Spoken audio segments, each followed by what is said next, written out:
సామెతల గ్రంథం 24వ అధ్యాయం. ఇక ఒక 10 నిమిషాలు దేవుని మాట్లాడండి. సామెతల గ్రంథం 24వ అధ్యాయం 10వ వచనం.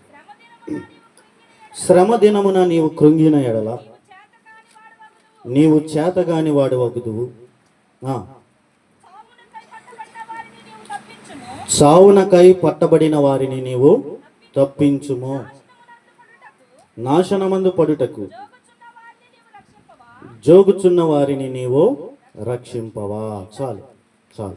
చిన్న మాట ప్రార్థన. పరిశుద్ధ తండ్రి, మాట ద్వారా మాతో మాట్లాడి సహాయించు. నీ దాసుడు అయోగ్యుడు, నా పాత్రుని తండ్రి నాయనా, నీ పిలుపును బట్టి నీ పక్షంగా ఇదిగో నాయన తండ్రి సన్నిధి పరిచర్యలో ప్రభువా, అయా నా ప్రభువా, ఇదిగో నీ దాసుడను దీనుడనై నీ సహాయం కొరకు వేడుతా ఉన్నాం ప్రభు. నీ నీతిని నీ పరిశుద్ధతను అయా నాయన ధరించుకొని నా ప్రభువా నీ ప్రజల ఎదుట సంఘం ఎదుట నిలబడుతుండగయ్యా నీవే కప్పి నా ప్రభువా మరుగు చేసి నాతో మా అందరితో మాట్లాడాను. ప్రతి ఆటంకం అల్లరి దుష్టుని కార్యాలు యేసునామములో బంధిస్తున్నా. నీ సన్నిధి ప్రసన్నత మా మధ్య ఉంచమని యేసునామములో అడుగుచున్నాను తండ్రి. శ్రమ దినమున నీవు కృంగిన ఎడల చేతగాని వాడవు అగుదువు. జీవితంలో మన జీవితం సుఖాలే కాదు, ఎన్నో రకాల శ్రమ, ఇబ్బంది, పోరాటం జీవితం అన్నాక అలాగా వెళ్తానే ఉంటుంది. కానీ కొన్నిసార్లు శ్రమ, ఇబ్బంది, పోరాటాలు, సమస్యలు కొన్ని ఎదుర్కోగలం, కొన్ని ఎదుర్కోలేం. కొన్ని విషయాలు ఎలాగోలా ముందుకు సాగగలం, కొన్ని విషయాలు సాగలేం. జవాబు కనపడనప్పుడు, దారి కనపడనప్పుడు సహజంగా ఏమవుతుందంటే భయము, కృంగుదల, కృంగిపోతూ ఉంటాం. ఈరోజు అనేక రకాల పరిస్థితులు మనుషుల్ని కృంగదీస్తున్నాయి. కృంగదీస్తున్నప్పుడు జవాబు ఏంటి? కొన్నిసార్లు కృంగిపోతున్నప్పుడు సహాయం కొరకు పక్కన చూస్తాం. ఎవరైనా ఆదుకుంటారేమో, ఎవరైనా సహాయం చేస్తారేమో, కృంగిపోయి నన్ను లేవనెత్తారేమో, సమస్యల నుంచి బయటికి తీసుకొస్తారేమో.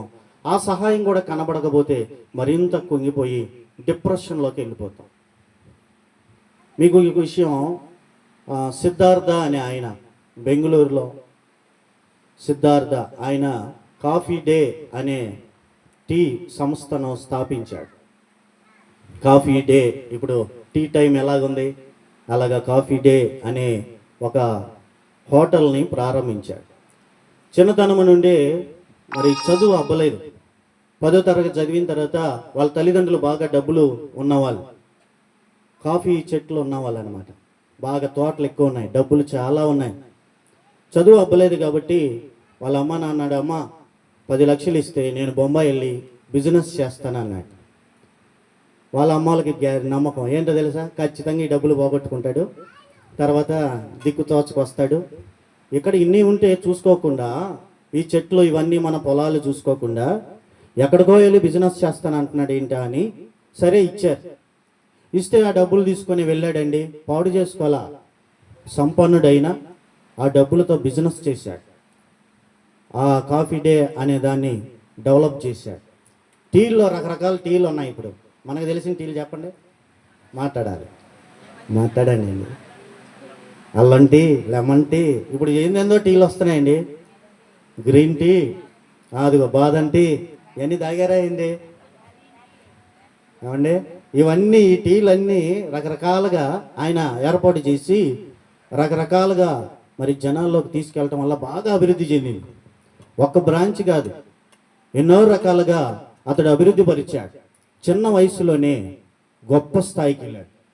ఏది పట్టుకుంటే అది, ఎక్కడ ఆలోచన పెడితే ఆలోచనలో, ఎక్కడ అడుగు పెడితే అక్కడ తన జ్ఞానం, కష్టపడే తత్వం, మొక్క వేయడని దీక్ష అంటారు కదా, అలాగ పట్టుదల కలిగి ప్రారంభించాడు, సక్సెస్ అయ్యాడు. ఈరోజు చాలామంది యవనస్తులు కొద్దిగా కష్టాల్లో ఉంటే అణిగిమణిగి ఉంటారు, కానీ డబ్బులు గిబ్బులు అన్ని రకాలుగా జల్సా చేసే పరిస్థితి వస్తే అస్సలు బాధ్యత పరిస్థితులు పక్కన పెట్టి లోకంలో తెగిన గాలిపటంలాగా ఎగిరిపోదాం అన్నట్టుగా లోకంలో ఇష్టానుసారంగా బతుకుతున్న దినాల్లో అతడు పుట్టుకతోనే ఐశ్వర్యవంతుడైనా, అడిగేవాడు లేకపోయినా, వయసున్నా, నేనంటూ ఒక గుర్తింపు పొందాలి, నేను అనుకున్నది సాధించాలని కష్టపడి పైకి వచ్చాడు. అందరూ శబాష్ శబాష్ అన్నారు. ఎట్లాంటి వాడిని రోల్ మోడల్గా తీసుకోవాలి, మాదిరిగా తీసుకోవాలని ఎన్నో ఇంటర్వ్యూలు చేశారు.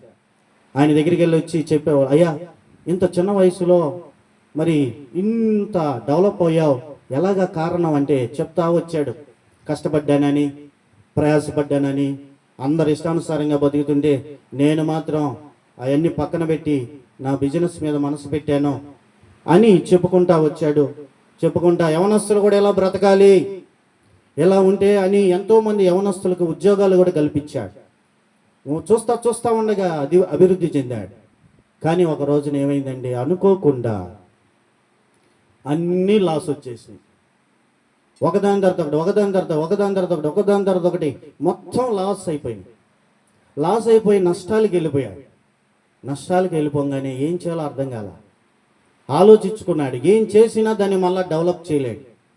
ఇప్పుడు ఒక్కసారిగా అంత స్థాయికి వెళ్ళి ఇప్పుడు దిగజారిపోతున్నానే, ఒక్కసారిగా గొప్ప స్థాయికి వెళ్ళిపోయి ఇప్పుడు అన్ని విషయాల్లో మరి దిగజారిపోతున్న దినాల్లో ఉన్నానే. ఇప్పుడు ఏం చేసి నేను పైకి రాలేని పరిస్థితి అయిపోయింది. బలము, జ్ఞానము, ఇక తనకు ఇప్పుడు దాకా ఉన్న ఎక్స్పీరియన్స్ అన్నీ చూసి ఇక ఏ విషయంలో దారి లేక ఏమైపోయాడో తెలుసండి, కృంగిపోయాడు. కృంగిపోయి మరి ఎవరికి చెప్పుకుందామన్నా, తనకే ఎవరన్నా చెబితే అన్ని విషయాల్లో జవాబిచ్చే ఆయన ఇప్పుడు ఎవరికి చెప్పుకోగలడు, చిన్నతనం అనిపించింది. అన్ని నష్టాల్లోకి వెళ్ళిపోయి నేను ఇక ఏం చేయగలను, ఎలా ముఖం చూపెట్టుకోగలను అని కృంగిపోయిన దినాల్లో ఏం చేశాడంటే ఒక నిర్ణయం చేశాడు. ఏ నిర్ణయం తెలుసా? ఇక నేను నా ముఖం చూపించలేను, ఇక నేను నా ముఖాన్ని సమాజంలో చూపించలేను.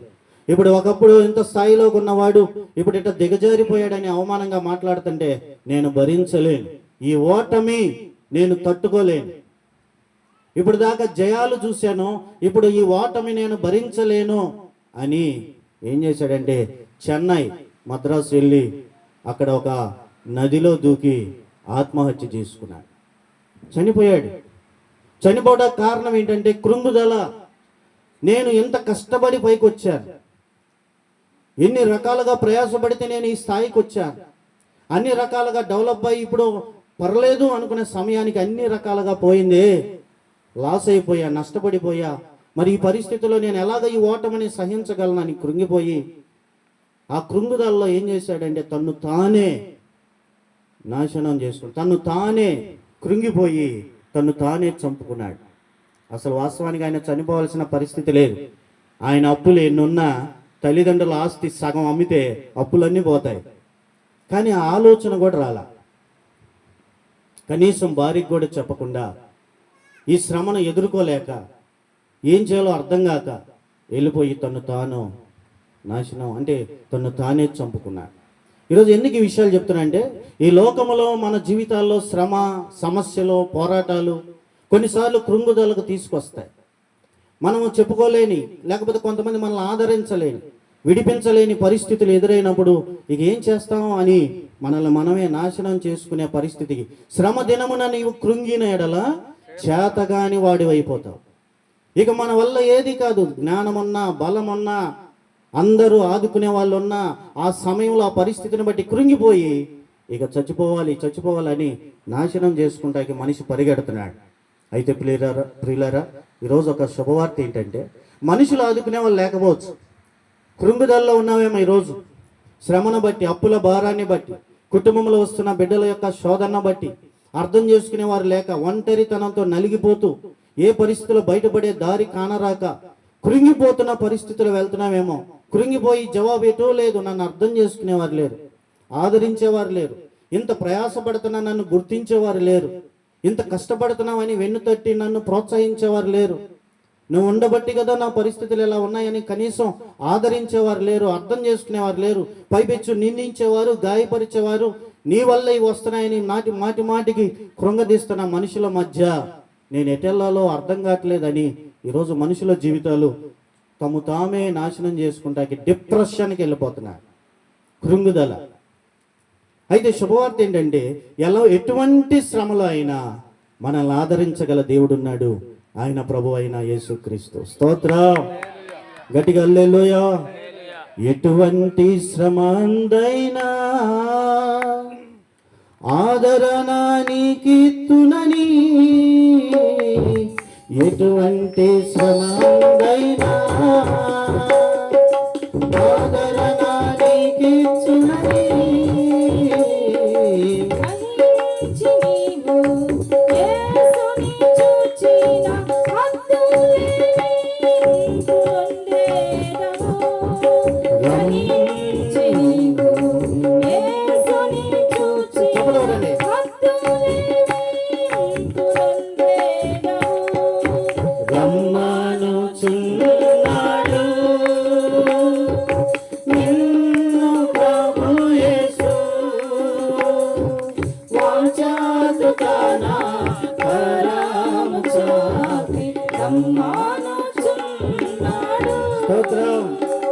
హల్లెలూయా